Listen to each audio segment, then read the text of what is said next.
It is 2009. I squirreled away some amount from every paycheck, just a little. I ended up with just like maybe a couple $100. And at this point, I had only ever driven a car, but I'd always been interested in motorcycles, and I never had one. I get into this weird part of Craigslist where there's a lot of scooters for sale, and this guy, he's selling it for like $130 or something, like really cheap. Most of these scooters are a few $100. If they're better or nicer, they cost way more than I can afford. But this one I find that I'm like, oh, that's so cheap. Wow, weird. It doesn't say there's any problems with it. Yeah, of course. And at this point, I had just discovered Craigslist. I hadn't really bought much of anything off of it, and I hadn't learned the lesson that the price tells you what's wrong with it. Yeah. If a thing is listed for sale for like half price, that means it half works, approximately. There's a more specific mathematical equation you can do to figure exactly how well it will work, but that's a fair approximation. So this scooter was listed for about half price-ish, a little over half maybe, and I was just like, I gotta have it. I can't go over there and ride it home because I'm not trying to die, but I have, at this point in my life, a small hatchback. And so now I'm looking at the Craigslist ad. I'm going down to my hatchback. I'm like measuring the size of the back of my hatchback. Like, yeah, that scooter will fit in there if I lean it to and I get some bungee cords or twine or something and tie it.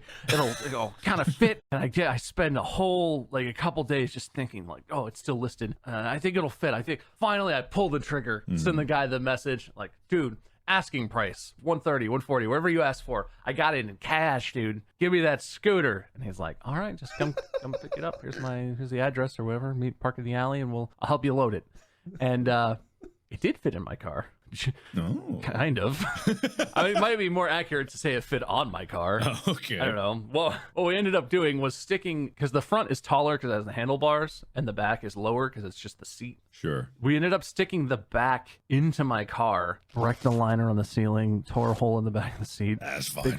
Big fucking mess. The thing was disgusting. Coated my entire trunk area in like grime and grease and whatever. But we wedged it in, and then the handlebars were like holding the trunk of my hatchback all the way open. Yeah. So we just tied some twine on like the scooter, and tied it to parts inside the car, like the seat mounts or whatever. And that was it. I drove home on the highway with the scooter in my trunk. Got it home, scratched my bumper and almost shattered my rear window trying to get it out of the car by myself. It wasn't obscenely heavy, but it's heavy enough and awkward enough that I kind of just dropped it on the ground out of the back of my car.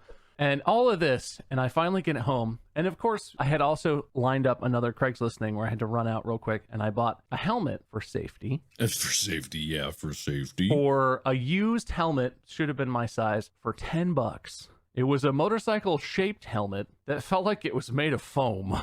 Wait, it was a helmet shaped like a motorcycle? No, okay, that's the wrong. It was like shaped like a motorcycle helmet. Like if you looked at it, you'd be like, sure, that's like a regular helmet.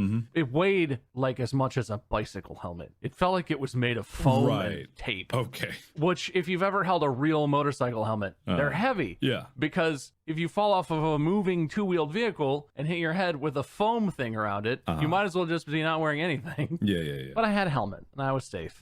I get it out. I get the thing stood up in front of my place I'm living at, and I get my helmet on, and I make sure I look, and there's gas, and I even checked, and there was oil in it because I'm smart. And I get on, I turn the key, I hit the button, it starts up, and then I pull on the throttle, and it does that little, two-stroke sort of sound where it goes like it's trying to go. Yeah. Nothing. Doesn't move, scooch an inch, nothing. It's just me sitting in front of my house, just like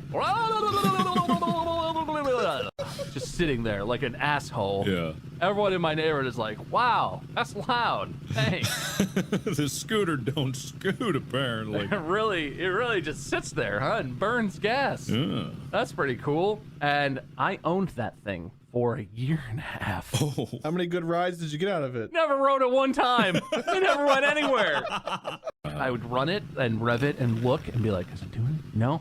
And then I learned by being an idiot that when you run it, it gets hot. So I'd run it and then lay down and then touch stuff and like, that part's hot. Why is that part hot, but that part's not hot? Which part is the part that makes it go?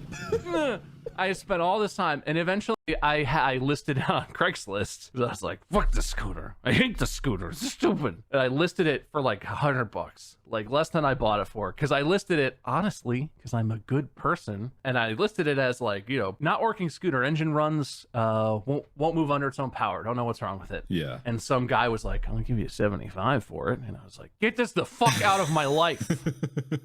Take this away from me forever. And I swear to God, the universe just wanted me to feel even worse about it. Because after all that, year and a half, never got a ride, like nothing. I just wanted to scoot, you know? Yeah. This dude buys it and comes with a pickup, picks it up, gives me $75 cash. And I'm like, good, it's gone. Fuck that thing. The next day, he emailed me with a video. He sent me a video of him riding it the next day with the message, oh, the belt had slipped off. Figured out why it wasn't working. Oh. Thanks for the scooter, dude. He like took a screwdriver and just slid a belt back onto a pulley or something, and it just worked perfectly. Oh. Oh, it would have been better if he'd just driven it away when he got there. God, I would have fucking lost my mind. Hands me the money, looks at it for 2 seconds, fixes it, and is like, wee, and drives away. Ah, the drive flip switch here. Click. Ah, there you go. See ya. You had it in neutral. You had the neutral switch on.